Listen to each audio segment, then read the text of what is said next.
son dumps me for his real dad, now comes begging for me back 'cause real dad dumps him. Story 1. Aita for refusing to give my former son a second chance. I, 48M, find out my ex, 49F, had cheated on me and that the two children she had given birth to, 23F and 21M, only one the girl was mine. I filed for divorce and my ex tried for reconciliation, but I couldn't live with so much doubt. Once we got to court it was like a switch had flipped and she tried to keep me from the children. It didn't work though, I had really good lawyers. In spite of everything I was willing to still be a father to Noah, fake name, but my ex can be very manipulative. She told Noah about his real dad and even introduced him. Since then I became strict fake dad while he was cool real dad. When Noah was 13 he told me that he no longer wanted to see me and that he'd tell a judge the same thing if I forced visitation. I asked him why and if I ever made him feel bad. Noah just said that he wanted to spend more time with his real dad and didn't like my house rules. I was heartbroken but I let him go and still made attempts to keep the relationship. I called, texted, sent presents and even invited him to events. Noah wouldn't respond or pass small messages to his sister. When Noah was 18, he legally changed his surname to his father's and told me there wasn't enough room for me to attend his graduation. After that I gave up and resolved myself to live life with being a father to my daughter and son, 12M, by my second wife. Recently Noah reached out to me and apologized for his past actions and wanted a relationship again. I was surprised and heavily skeptical and was right to be so. Apparently, Noah's real dad got married and his wife gave him an ultimatum and he chose her. I told Noah that while I am sorry for what happened to him I had no interest in being treated like an old pair of gloves that you only think about and wear when it gets cold. My ex thinks I'm being hurtful and petty, rich coming from her, and my daughter says that she understands my pain, but hopes that I can learn to give Noah a second chance. I just don't know because I'm in a place where I'm fine not having Noah in my life or having any communication with him, and I don't want to rekindle a relationship just for him to drop me again when his real dad changes his mind. Aita, edit for info, just to be clear because I keep seeing this. I divorced my ex Noah was 6. My ex told Noah the truth about his parentage when he was 10 and his real dad came into his life at around 12. This all didn't just happen when he was 13. By the time he reached that age he already had at least a year to process the inform. When I asked my daughter, since Noah wasn't talking to me, if she thought her mom was pushing Noah to say those things she said no. Apparently, Noah wanted to spend time with his dad. But because of his work schedule it wasn't always often, but when it could happen it was conveniently during my scheduled time with Noah. I tried to see if we could work something out, but my ex and Noah refused any compromise. Mods denied my request to post an update, so here it is. First, I just wanted to say thank you to all the messages and comments and support. It really feels nice to have my feelings validated. After a lot of thought, I decided to follow my wife's advice, write an actual letter to Noah regardless of whether or not I intended to send it. I explained to Noah how much he hurt me by refusing to see me, never inviting me to important events in his life, not wanting to meet or spend time with my son via my new wife, and how legally changing his surname cut deep. I also wrote that in spite of everything I still didn't take any pleasure in hearing about his father's rejection of him as I understand how hurtful that can be. I said that even though I knew he was young I was still angry over what he did and a part of me felt resentful towards all the time, love and money I spent on him when I technically didn't have to. This letter felt very cleansing and I read it a couple of times before burning it. In the end, I decided to reach out to Noah and ask my daughter for his new number. He changed it when he was 19 and didn't give me his new one.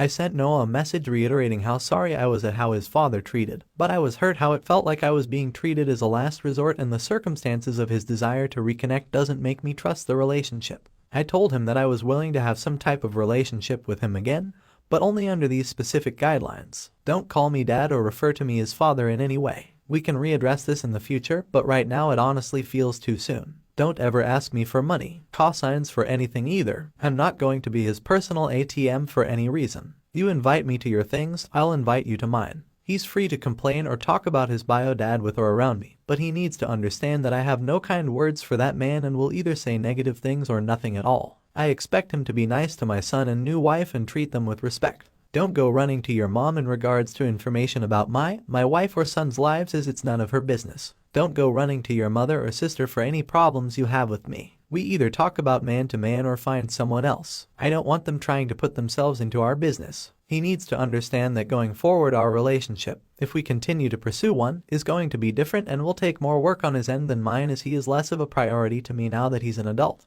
When I die the majority of my assets will be split between his sister and my son through my current wife and he will only be left the minimum requirement for him to not have grounds to sue. Again, I'm not going to be his cash cow. The rest of you can agree or disagree, But these are my terms if Noah wants any type of direct communication with me going forward, as this is the only way that I feel comfortable and how I believe I can protect myself if Noah ever becomes hurtful. This will also be his last chance, and if he disappoints me again, then I am prepared to wash my hands of him because I have more to live for than just waiting to be loved by someone. My 27M wife, 27F, cheated on me with my best friend, 26M. I don't even know where to begin. I can't describe how I'm feeling right now or how to process any of this. I made this account initially to see if anyone else has gone through something remotely similar to this, and unfortunately, it's not that uncommon. I apologize in advance for the length of this post. I just needed to get this all out because I thought I'd go insane. I met my wife, we'll call her Sue, in college. We were both 18 at the time. We hit it off as soon as we went on our first date and were spewing I love yous within weeks of us dating. She kinda pursued me, but I was glad as hell that she did. We shared our deepest insecurities and secrets with each other, and when her dad passed away in her senior year of college, I was there for her through the whole ordeal. Her father had pancreatic cancer, and when he was hospitalized, I'd spend nights at the hospital with her so she wouldn't be alone. We got through it, and that point in time strengthened our bond. She told me she didn't know what she would have done if I hadn't been there for her. She called me her soulmate. I knew I was going to marry this girl, and sure enough, I popped the question about 2 years after we graduated. At that point in time, life couldn't get any better for me. I married the girl of my dreams, had a well-paying job immediately after graduating, and both our families loved us. My best friend, we'll call him Dave, and I had what I could only describe as an unbreakable brotherly bond, or so I thought. We had known each other since 3rd grade, and he was the brother I never had. He was also married and moved away with his wife because she had landed a lucrative job at a big law firm. About a year ago, his wife died in a car crash, and this broke him. He moved back to our hometown after, but he was never the same. I tried to be there for him, but he wouldn't engage with anyone. No one understood the pain he was going through, so I asked my wife if she could talk to him, seeing as she had also lost a loved one and that maybe Dave could relate better with someone who went through something similar. Yes, I know now that this was a huge mistake. We'd pay him visits daily. She would spend hours on end at his place even without me there. They were going on hikes together, watching movies and not inviting me, grabbing lunch, all things couples do. Now obviously this was far more interaction than I had intended for them to have, and it did make me uncomfortable, but Dave was doing much better from it. It's important to say that Dave and Sue never liked each other before all this happened. This is because Sue always thought he was a douche. Before he married his wife, Dave was bouncing from relationship to relationship, and even after he got with his deceased wife, he constantly cheated on her. As a result, Sue had a particular dislike for him and always questioned how I could be friends with someone with such low morals. This disdain for Chris is also what made me oblivious to what was to come. As I mentioned, Sue and Dave became inseparable to the point where she would invite him to things I had planned for us as a couple. Moreover, she started portraying characteristics of what I now know to be classic cheater behavior,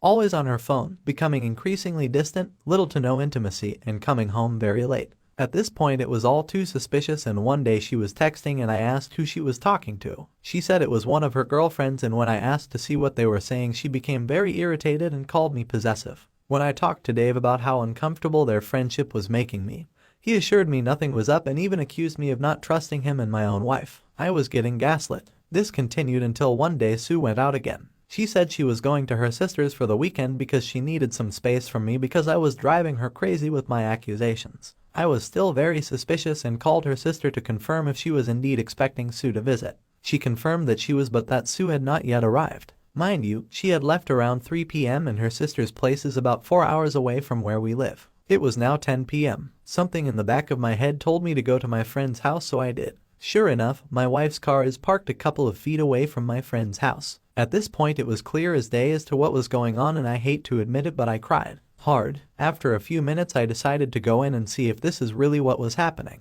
I went in through the back door, which I knew would be open. I quietly made my way in and I could hear my wife moaning. I was shaking. When I made it to the door of his bedroom I could see through the creak. My wife bent over on his nightstand. I'll never get that image out of my head. I'm literally crying as I'm writing this down. I pushed the door wide open and they both froze, staring at me. It took every ounce of my being not to beat the living hell out of Dave. I just walked away and got into my car. I could hear them scrambling and my wife started screaming at me to stop and that she can explain. I didn't want to look at her. I don't know what I would have done, so I just drove away. I cried the entire drive home and they were both spamming me with calls. I went to one of my college friends and have been here the past week or so. I can't eat, I can't sleep, and I can't think of anything else. I informed my work of what was going on and they were kind enough to give me time off. I've been getting phone calls from both Dave and Sue, as well as both our families. I let my family know I was alright and would be back soon, but I haven't responded to anyone else ever since. This hurts so bad. I want to die. I want to be gone from this world, but I'm too much of a coward to do it myself. I'm trying to be strong, but my resolve is wavering. How can someone you love so selflessly do this? I don't know what to do. How do I deal with this? Please help me. Update 1. First off, I wanted to thank you all for your support and words of advice. You all made this time in my life somewhat bearable. Some of you shared your own stories and made me realize that this is something I can come back from.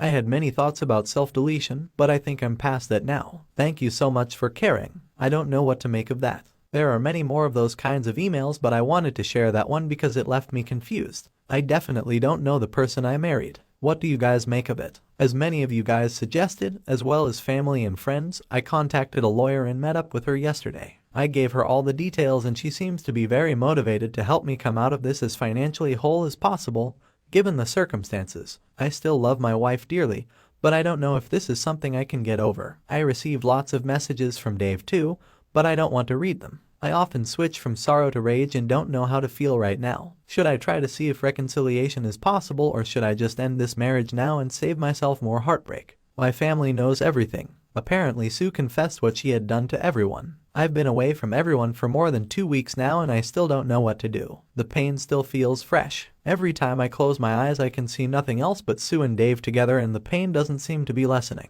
I know most of you are saying to just divorce, and I would say the same thing too, but things aren't that black and white when you are the one in this situation. Given all this new info, I'd appreciate any advice, particularly from people who've been here. Betrayed spouses and waywards, how did you manage to move past this? Is it even possible? Right now I'm almost certainly going to move on with the divorce, but I just need reassurance I'm making the right decision. I've read all your comments and felt I needed to add this. I was told by her as well as family and friends that she has been living with her sister the past few weeks. In one of her emails she explained that she has only spoken to Dave once since I found out and went full NC with him. Her mother called me and apologized for her daughter's behavior via text. I didn't pick up her calls. She said Sue is in individual counseling at the moment. In another one of her emails she said she was never going to leave me for Dave. She has feelings for him but she doesn't love him. Dave is supposedly leaving soon, but is apparently holding it off until he speaks to me face to face. There's a lot of other stuff I haven't addressed, and I'm probably leaving out some details, but some of my family and friends are saying I should just talk to her and move on from there. That's where I'm at now. Update 2. My 27M wife, 27F, cheated on me with my best friend, 26M. So I took some time off of Reddit and other social media to reflect on my marriage and the steps I was going to take moving forward. I was getting lots of advice from the kind people on here as well as family and friends. However, I wasn't sure what I really wanted. A lot has happened since then, so this might be a novel. Bear with me. When I look back on the marriage, most of it was filled with little else but happy memories, which is why I was trying so hard to find a reason to stay. However, when I started thinking about her cheating, how she and Dave gaslit me and made me question my sanity, the only thing I felt was rage. The deeper I looked, the angrier I got. I will never forget how angry Sue would get when I questioned her on where she'd been when she came home late, or the disgusted look Dave gave me when I asked him, man to man, if there was anything going on between him and my wife. The cheating was bad enough, and even worse was that it was with my best friend. But the gaslighting, the fucking gaslighting, I will never get over it. Fair enough, I was played like the fool I was, but it takes a special kind of person to lie so effortlessly and so well. I don't know how they were able to flip the switch like that. I remember one night when she came home late, about 2 days before I found out, she was telling me how much she loved me and how horny she was when she was driving home thinking about me. Now I am almost certain she had come home from Dave's because she wasn't wearing any panties. She had sex with both of us back to back. I fucking kissed her. This whole situation made me feel like a wimp. How could I have let them walk all over me like that? I feel so emasculated. The more I reflected, the more I got the urge to head over to Dave's. But I couldn't. There is no justice for me, not with our justice system. They get to torment me, assault me mentally, but if I retaliate, I'm the one who gets put in jail for who knows how long. I spoke with my lawyer about this and she urged me not to do anything stupid. Not only would I go to jail, but I would jeopardize my chances in the divorce proceedings. She suggested I see a therapist,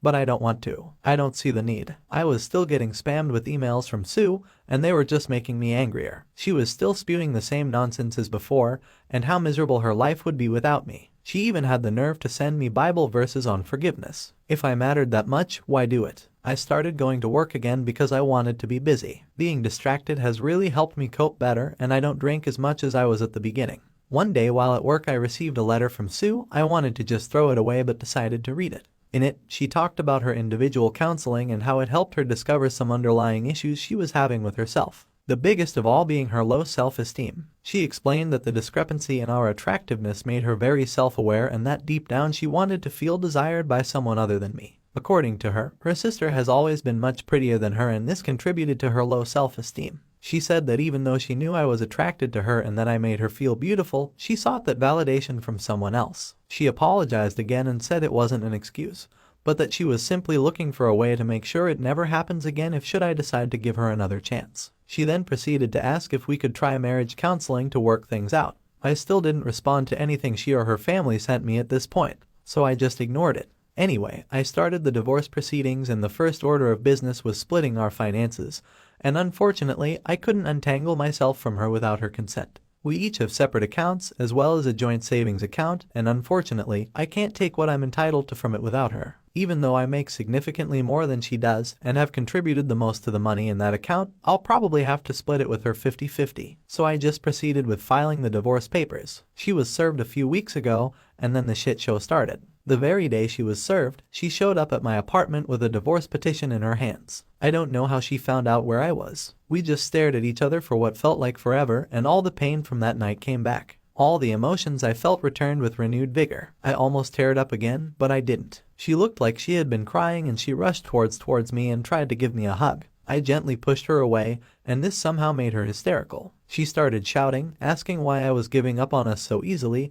and if we could just talk it out. At this point, I figured I just wanted to get away from her. Looking at her gave me a wave of different emotions, so I wanted to get away before I did or said anything I would regret. I tried going back to my car and she threw herself on the top of the hood. I asked her what she wanted, and she said she just wanted to talk things through, that we couldn't end our marriage in such a manner without at least clearing the air. I relented because she was clearly not taking no for an answer and was making a scene. We got into my apartment, and I just sat down and listened to what she had to say. Again, she said she would do anything to save our marriage, that she doesn't love Dave, that she's sorry. She said she did some research on how we can move forward and suggested a trial separation. In this separation, she said I could date whoever I wanted but that I should hold off on the divorce and at the very least give her the chance to mend our friendship and then our relationship as husband and wife. She suggested a lot of other crazy stuff like a one-sided open marriage in my favor. Tried showing me stories of other couples who have survived infidelity and even suggested that we should just move to a different state or even a different country.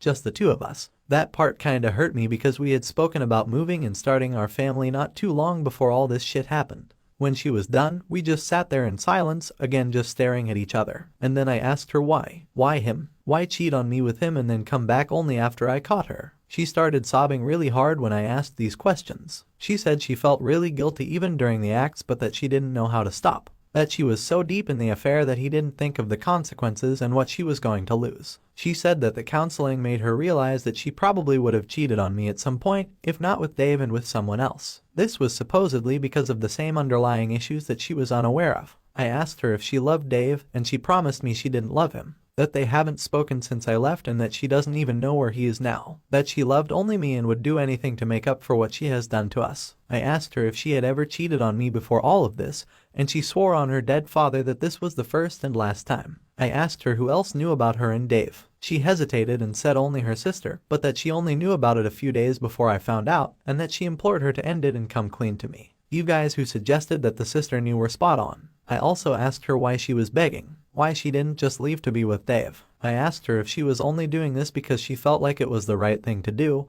and not because she actually wanted to be with me. She answered saying that she was doing it because she loves me and because she knows she made some horrible choices. We talked for a long time. A lot of crying on her end but not for me. I had cried enough when I first found out and didn't have any more tears to shed over this. Then I asked her if there was anything else she wanted to tell me, if there was anything else she was keeping secret. She started sobbing again and asked me not to get angry. I got really nervous when she said that. She started crying for a bit before I urged her to just say it because she was making me uneasy. Then it came out. She said she found out she was pregnant not long after I had left and that she got an abortion because she wasn't sure who the father was. She said she thought if it turned out to be Dave's there would be no room for reconciliation, and she felt she had to do it. I couldn't believe what I was hearing. I was in shock and she started begging even more not to let this be the end of our relationship. I just went numb. I asked her to leave and she begged me to stay, that we still needed to talk. All this begging was simply infuriating, coupled with the news I just heard. I asked her how far along she was when she found out she was pregnant and she said a few weeks.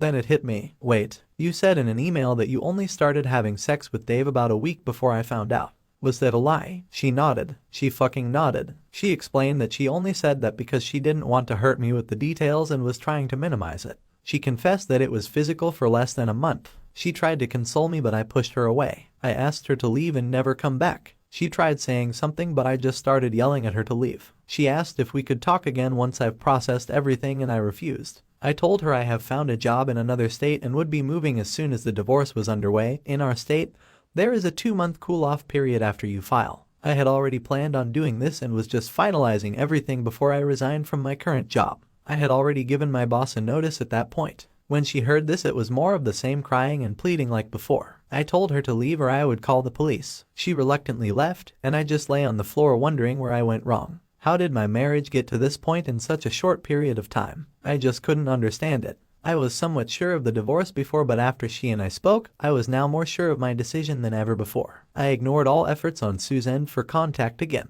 However, a few days ago, this was on Thursday, I received a phone call from my mom that Sue was in the hospital. Apparently, she was hospitalized for a drug overdose. This all felt like a nightmare. I still don't know how to process all of this. Why is all of this happening? I visited Sue in the hospital and she seemed to be okay, but she was checked into a psych ward. That's where things are at now. I still have no idea why she would do this, and the time I visited her she was asleep. It hurts cause I still love her, and right now I'm just happy she's okay. I haven't been thinking of the divorce given what's going on right now. How do I even proceed? There's probably a lot of important details I'm leaving out, but adding them will just make this unbearably long. I just need suggestions on what I should do next. Edit. I've reposted this to my page because I'm getting spammed with messages asking me to repost. I didn't get to reply to most of your comments, so please chime in. I could really use the advice. Thank you all. Update 3: My life is a disaster. I was hoping my last update would be my last post relating to this matter, but here I am again. It's been about 8 months since my life turned into a shitshow, and unfortunately for me things just keep getting worse. I'm not going to go into detail, but I hope I can give enough to get some constructive feedback from you on here.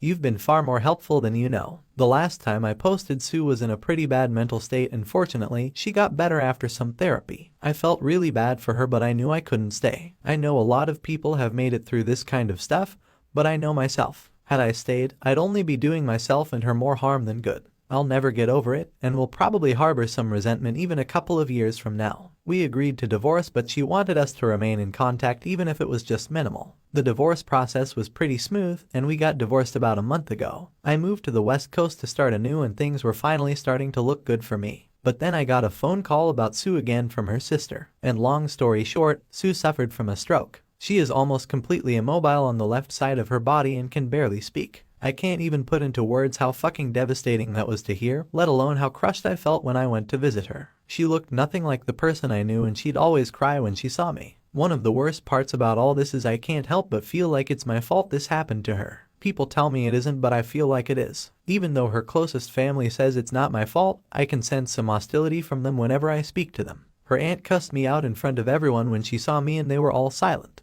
They just asked me to leave it alone and get on with my life. As much as I wish I could just move on, it still hurts knowing how all this shit turned out. I haven't spoken to Sue since she got the stroke, and her family won't let me see her cause apparently I cause her stress. I don't have the right to know now. I just can't seem to catch a break. Fuck me, I guess. My sister, 30, has a cheating spouse, M 39. He says it's the first time. I, of 24, know he's a creep. Sister's 30 husband 39 got caught cheating with her best friend 30. He swears it was the first time. I, 24, know he's a creep, a cheater, and a child predator, and that this is a pattern because he made inappropriate comments toward me as a child. I'm debating whether to tell sister. My sister has been married to this creep with 3 kids for over 10 years, and dating for longer. I've never liked him. He's an absolute creep. He's always made me extremely uncomfortable. Even while having a newborn and while his then girlfriend, my sister, was at work, he told me directly that if he hadn't gotten with my sister, he would have gotten with me. I've never wanted to be around him, even with others around, and much less alone with him.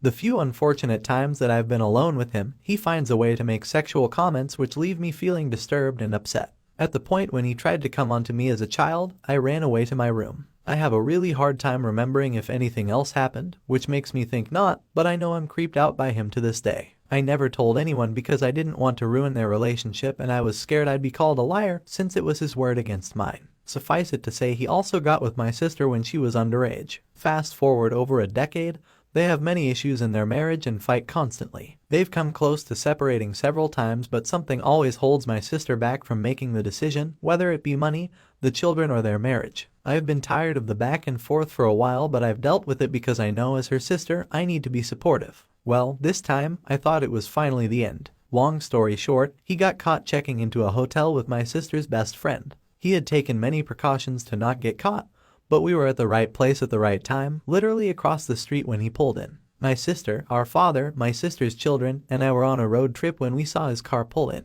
My sister confronted them and left us all in shock, including, I'm certain, her children, who are now probably traumatized. I spent the day with her, supporting her and listening as others also suggested that they separate. I begged her to stay with me at my place. Well, after telling all of her friends and family, the next day absolutely nothing changed. They were out and about at a restaurant together getting groceries. Today, 2 days later, they'll be going to church together. He maintains that it was the first time and that nothing happened, and has a very arrogant attitude through this all, even having the nerve to ask me why I took a picture of his car at the hotel. At first, he was slightly apologetic, but then said he refused to continue apologizing and even refused to leave the house to give her some space to think. To top it all off, my sister's best friend and her husband both knew that my family has had a really difficult past with affairs and cheating. We were left traumatized by cheating in our family. In many ways, this is the worst way they could have hurt her. I think she's hanging on to the fact that this is the first time anything like this has ever happened, and that nothing went down. She's trying to maintain a positive attitude.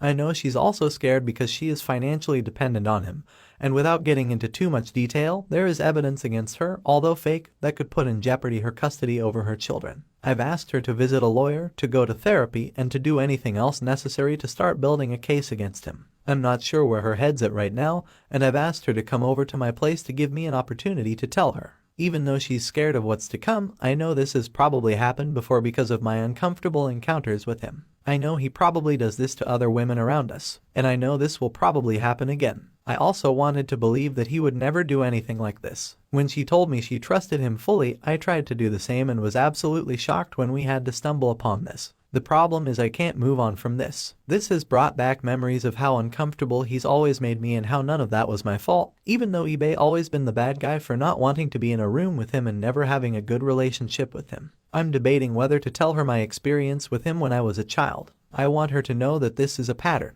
I don't think I can ever be in the same room with him again. I know that he'll continue hurting her, which is bad enough, but I also refuse to continue pretending that what he said to me when I was young was okay. He's not only a cheater, but also a child predator. The only thing that's holding me back now, and that has held me back for over a decade, is that I'm scared of my sister's reaction. I'm scared that she'll blame me. I'm scared that she'll write it off and continue to stay with him. I'm scared how this will change our relationship as sisters. But I don't know if I can hold it in anymore. I feel like I'm suffocating, and I believe that if I prepare myself for what's to come, I won't regret it. I'm almost scared to learn that the person I cherish the most, my sister, will be willing to write this off if it's inconvenient to her in her marriage. I'd love to hear advice on the situation and if others have been in similar situations.